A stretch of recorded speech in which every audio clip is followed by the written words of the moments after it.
This is a day that has eluded me for a very long time.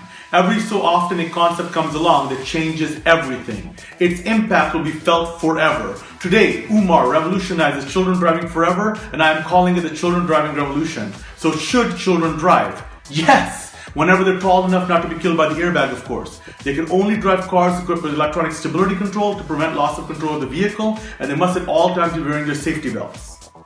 They will also have to pass a driving test that's stricter than the one found in the German Autobahn. Reasons being, of course, the Autobahns are some of the safest freeways in the world for numerous reasons, but the main reason being that all drivers there have very good lane management and lane skills. As in, all slower traffic is always to the right on the Autobahn, all faster traffic passes from the left, and passing on the right is strictly forbidden, as the car impeding the left lane needs to move to the right and the passing needs to happen from the left-hand side, and so that way there's never a slowpoke sitting in the left lane blocking traffic. As far as who's going to pay to have the children drive, they will simply share the title and registration with a car that the parents already own. This will in turn save the expense of them having to own another car in order to get to drive, as they will simply be added onto the title and registration of the car the parents already own, saving the expense or the burden from the parents of having to pay for another car. Also, this will save the environment, as there won't be the need for multiple vehicles, as the single vehicle will serve dual purposes for dual drivers. The children and the parents, of course.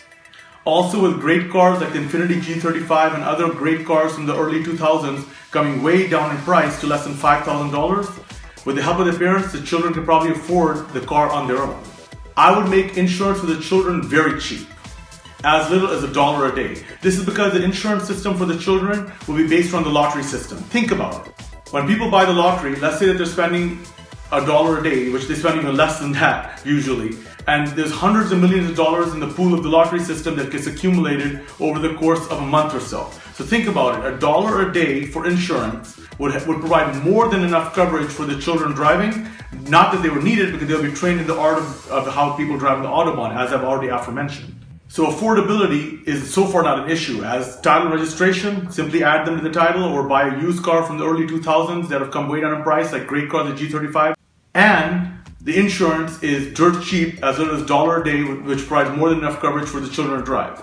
The next main issue is, how do you prevent the kid from getting lost? Well, that's an easy answer, of course, as well. Look at iPhones like the iPhone 5S that came out in 2013. At this present day in 2018, iPhone 5S prices have dropped significantly to like $99 out the door price at Walmart, with again cheap service like $30 a month, unlimited data on them.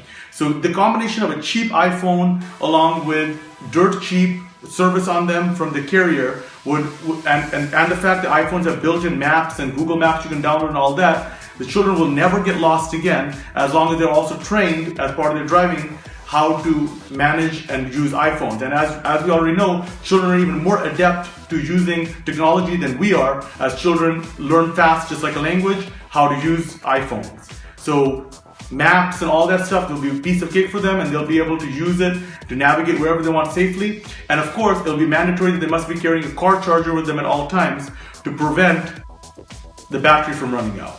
Also, kidnapping won't be an issue, because you can always pair something like an Apple Watch to the iPhone, and it's not easy to rip an Apple Watch off of a kid's hands.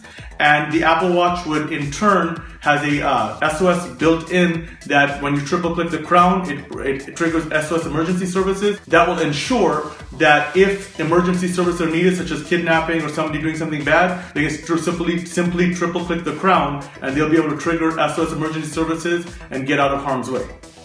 And finally, the last thing I want to cover is, how are they going to pay for gas, breakdowns, and all that? Well, of course, breakdowns and stuff like that will be just covered by their insurance and all that. But as far as gas and all that and any other expenses like that, well, they'll be allowed to carry a debit card in them with a minimum of $400 to $500 on it. So that way, that if they need any gas or anything, they're able to pay for it easily with a debit card. So there you have it, a genius reasoning behind children driving forever. Let me know in the comments down below, do you agree or disagree with this concept of children driving? I'm certainly all for it, that's why I'm making this video. But if you also are wanting to see children drive, be sure to hit that thumbs up button, let me know that. And be sure to subscribe to my channel for more cool videos like this. And until my next video, all of you have a fantabulous day. Bye.